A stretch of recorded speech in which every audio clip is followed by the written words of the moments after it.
You know what time it is? Form factors. Time. G'day everyone, welcome to the first episode of Saminator's Form Factors, a little mini-series that I'm doing on the channel with episodes set to be released on Monday night at 8 PM for the coming weeks. Not what I normally do. I normally do previews of the weekend's racing or reviews of the weekend's racing.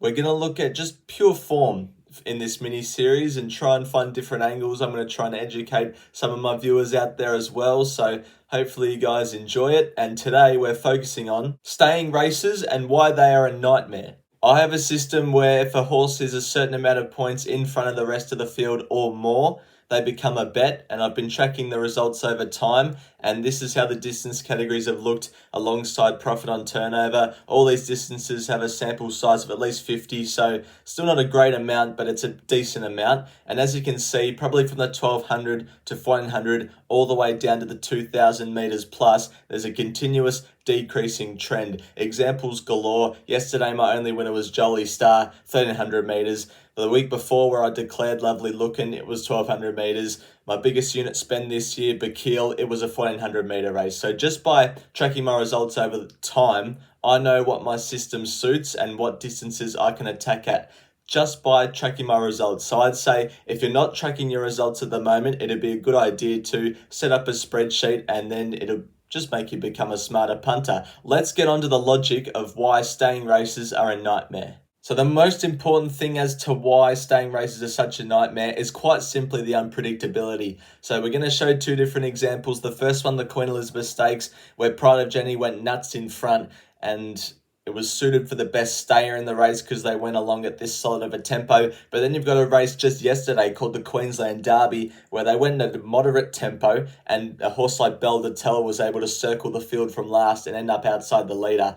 So this would only happen in a staying race as opposed to a 1000 meter to 1400 meter race. Why? It's because the variance is higher in staying races of tempos. Usually in 1000 to 1400 meter races, they go at similar speeds up front compared to a staying race where they could go Pride of Jenny speed or they could go snail speed. So the variance is high there. Jockey tactics also play a very big part in staying races. Like, for staying races, you could get a horse that is a genuine out-and-out stayer and have to get going at the 800 metres just to hit top speed by the end of the race. Or you could have a horse that is on trial at the distance, for example, have a good turn of foot and needs to be waited for until, say, the 5 to 400 metres to start clicking it up. Whereas with sprint races, they're usually getting going about the same time. So there's a lot of unpredictability that goes into both jockey tactics and tempos at the staying level. Another thing that goes into it is the amount of staying races in Australia. So on a typical Australian race card, you'd find probably one or two at the most of races 2000 metres or above.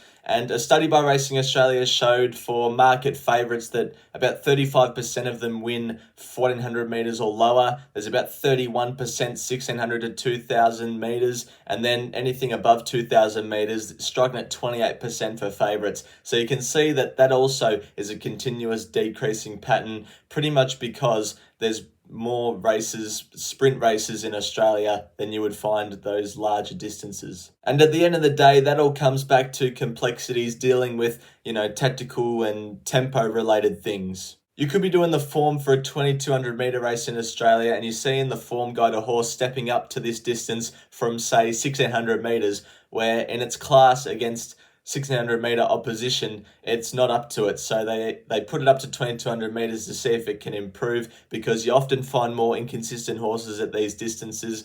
So that rise in distance could make the horse improve drastically, or it couldn't handle it at all. It all comes back to unpredictability. That's what we're talking about here. Unpredictability is a nightmare in racing, and staying races are a nightmare. If any of you guys have any systems or formulas that handle staying races pretty well, then gee, I don't know how you do it. I mean, I assume most people that are watching this video will agree with me and my thoughts on staying races in general and trying to avoid them at the best of times unless it's Melbourne Cup time. So let me know in the comments what you think of staying races. Thank you for watching episode 1 of Saminator's Form Factors. Hope you engage in more episodes in the mini-series to come. Until next video, bye for now.